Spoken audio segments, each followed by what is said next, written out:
ஓம் நமச்சிவாயம். ஒரு நாட்டை அழிக்கிறதுக்கு இந்த ஒரு சீமக்கருவை போதும். இந்த ஒரு சீமக்கருவை ஒரு நாட்டில் வளர்ந்துச்சுன்னா அந்த நாடு அகல பாராதத்துக்கு போகும். காரணம் என்னென்னா, இது நம்ம நாட்டு மரமே இல்லை. இது சீமையிலேருந்து வந்தது. பேர் தான் சீமக்கருவில். இந்த மரத்தோட தன்மை என்னென்னா, கீழே 300 அடிக்கும் நீரை எடுத்துரும், மேலே நீராவியாக போகிற நீரையும் எடுத்துரும். சிலப்பதிகாரத்தில் கண்ணகி ஒரு இது சொல்லுவாங்க, முள்ளுள்ள காட்டுக்குள்ளே நிறையா போயிடணும்னு. அப்படின்னா இது இருந்துச்சுன்னா எந்த ஒரு ஜீவனையும் நிம்மதியாக வாழ விடாது.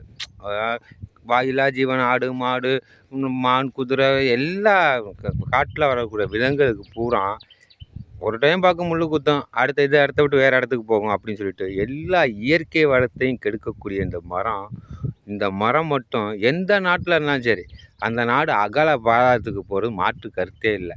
இது நம்ம நாட்டு மரமும் இல்லை. இது சீமையிலேருந்து வந்தது, சீமக்கருவில்.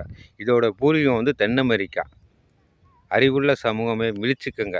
இந்த மரம் வந்து நம்மளுக்கு மட்டும் இல்லை, வாயிலா ஜீவனுக்கு, எத்தனை ஜீவனுக்கு, நரி மான் முயல் எல்லாத்தையும் அந்த நம்மளுக்கு முள்ளு குத்துற மாதிரி அவங்களுக்கு அந்த ஜீவனுக்கு முள்ளு குத்தும். அதனால என்ன செய்யும், இதை விட நல்ல இடத்துக்கு போகும்னு சொல்லிட்டு புலம்பெயர்ந்தால் அதுலேருந்து வரக்கூடிய அந்த சுழற்சி உணவு சங்கிலி தடைப்படும் போது என்ன ஆயிரும், ஏதாவது ஒருத்தர கேப் விடுவோம்.